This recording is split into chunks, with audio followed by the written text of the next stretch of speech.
siap, gerak.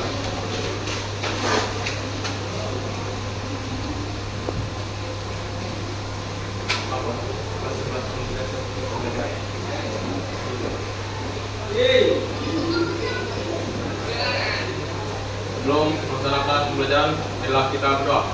Berdoa dimulai.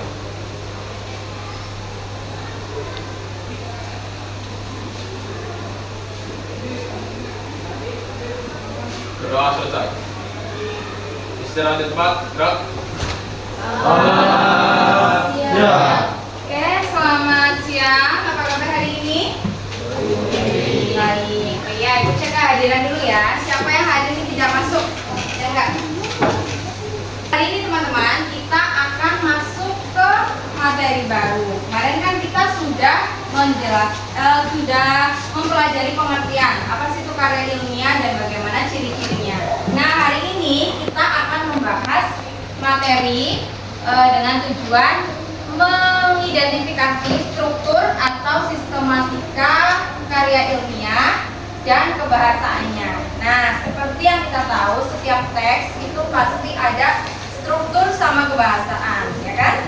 Nah, kita akan mengelompokkan teks yang Ibu bagikan. Tapi sebelum kita masuk ke teks, nah Ibu mau ajak kalian untuk menganalisis permasalahan yang ada di sekitar kita.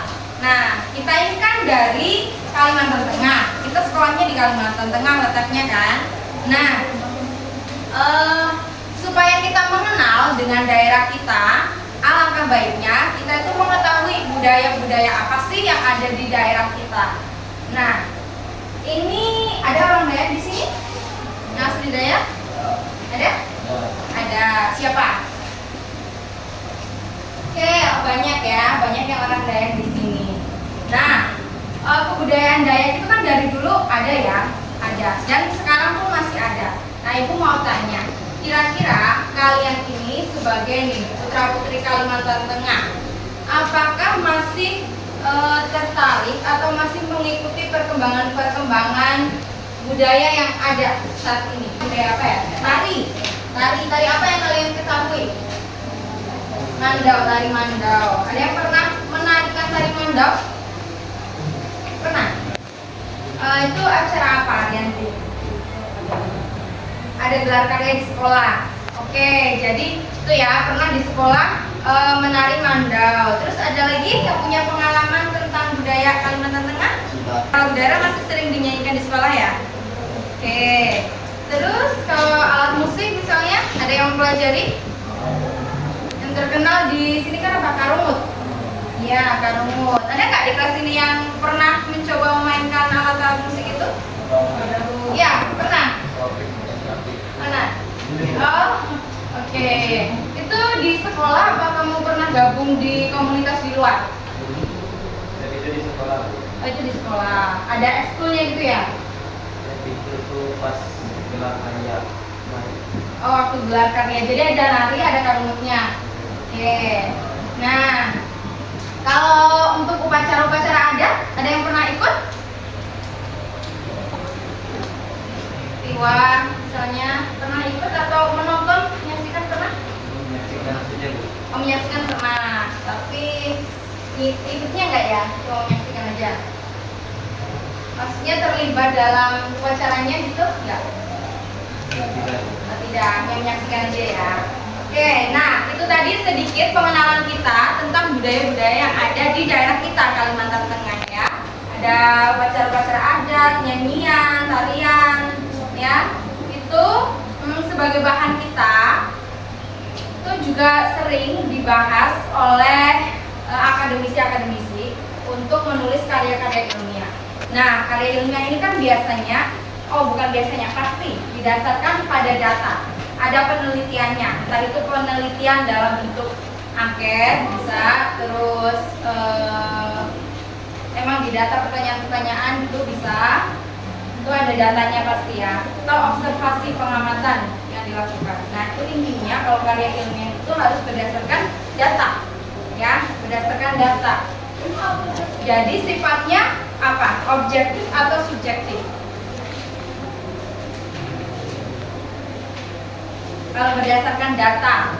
Terus Objektif, betul objektif ya. Jadi bukan hanya keinginan penulis, tidak sekehendak hati penulis, tapi memang objektif, memang begitu nyatanya, adanya sesuai data, sesuai fakta.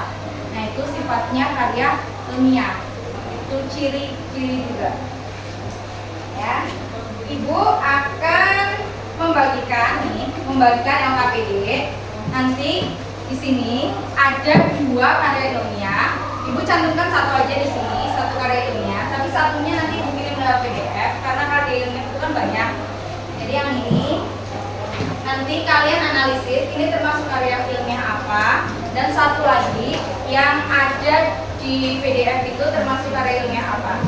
Nah nanti LKPD ini dikerjakan secara berkelompok.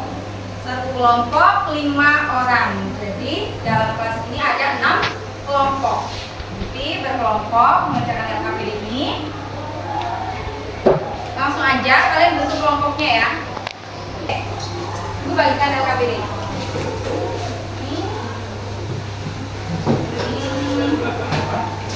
Boleh diatur tempat duduknya ya. Ada yang mau bertanya? Nanti kalian cari itu artikel 2 karya ilmiah itu termasuk karya ilmiah apa. Yang pertama misalnya itu populer kah, atau semi formal, atau yang formal. Nah kalian nanti cantumkan artikel yang pertama yang merawat ini ya. Artikel yang pertama itu cara merawat ya, warisan leluhur, cara merawat warisan leluhur. Nah itu artikel pertama. Yang kedua yang jurnal. Nanti kalian golongkan itu termasuk jenis karya ilmiah yang mana, kemudian sistematikanya. Di sini kan ada sistematikanya, penulisannya, urutannya apa saja, ataukah pendahuluan, isi, penutup, atau ada kata pengantar, ada daftar pustaka. Nah itu bisa kalian lihat di sini. Nomor berapa?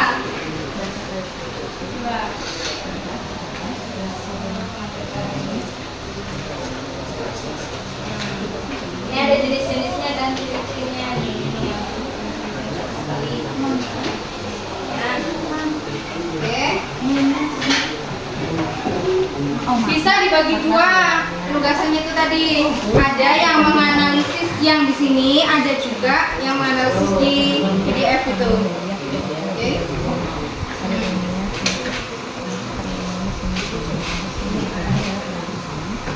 Ya.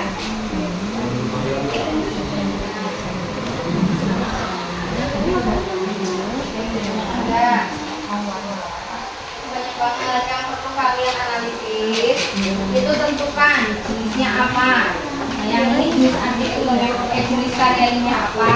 Yang artikel ini jenis karya ilmiah yang apa. Populer kah, semi populer, atau formal.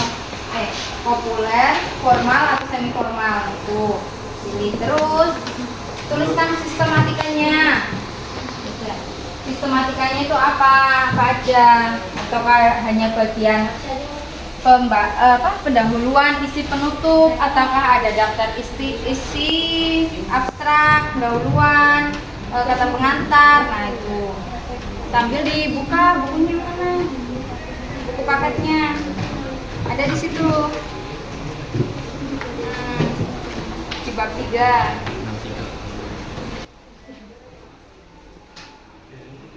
Selamat siang. Kami dari kelompok 1 izin mempresentasikan hasil diskusi kelompok kami. Sebelumnya izinkan kami memperkenalkan diri kami. Saya Kevin Oferil. Saya Evan Pratama. Dan teman saya yang lagi duduk, Sapio dan Hari. Baik, kami akan mulai presentasi kami. Kami penulisan karya ilmiah dengan 3 pertanyaan. Yang pertama, apa pengertian karya ilmiah menurutmu? Karya ilmiah adalah tulisan yang berisi pembahasan suatu masalah berdasarkan penelitian dan analisis logis yang disusun secara sistematis serta menggunakan bahasa formal sesuai kaidah ilmiah. Ya, dari kelompok yang lain ada yang sama atau beda? Sama. Sama. Populer.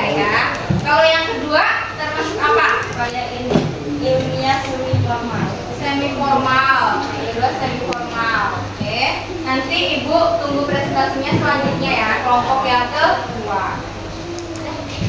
Semua kelompok sudah presentasi. Nah, sekarang bagaimana tanggapan kalian? Apakah ada pembahasan yang masih kurang jelas? Kalau yang masih kurang jelas boleh ditanyakan ke ibu.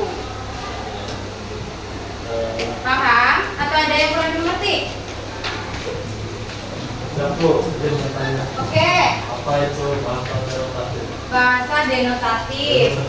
Teman-teman ada yang mau menjawab apa itu bahasa denotatif? Boleh dijelaskan?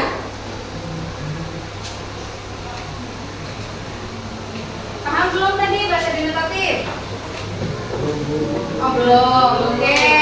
Nah, bahasa itu ada bahasa konotatif dan denotatif. Kalau dalam puisi biasanya itu bahasanya konotatif, Ibu. Kenapa konotatif? Karena itu bukan makna yang sesungguhnya itu kalau dalam puisi. Nah, banyak kiasan-kiasan majas ya, itu bahasanya konotatif, bukan makna sesungguhnya. Kalau denotatif, kebalikannya dari konotatif berarti apa? Menggunakan makna yang sesungguhnya. Nah, karena karya ilmiah ini kan lain daripada puisi ya. Dia itu bahasanya tadi ada disebutkan bahasa reproduktif, bahasanya singkat, padat, tapi jelas. Nah, jelas ini maknanya tidak ganda, maknanya yang memang benar-benar itu makna yang sesungguhnya.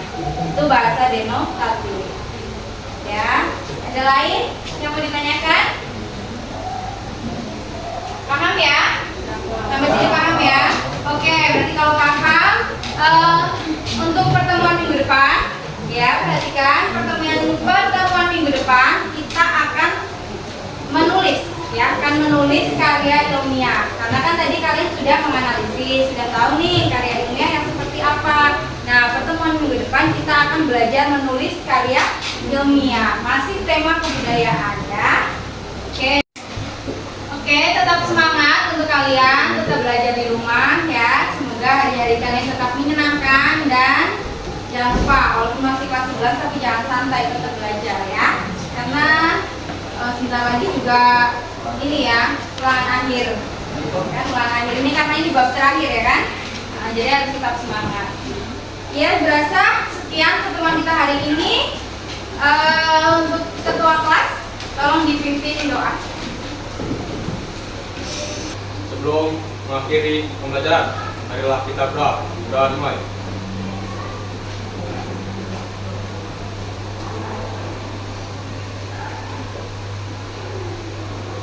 Doa selesai. Istirahat di tempat, gerak. Selamat siang. Selamat siang. Wassalamualaikum warahmatullahi wabarakatuh. Waalaikumsalam warahmatullahi wabarakatuh.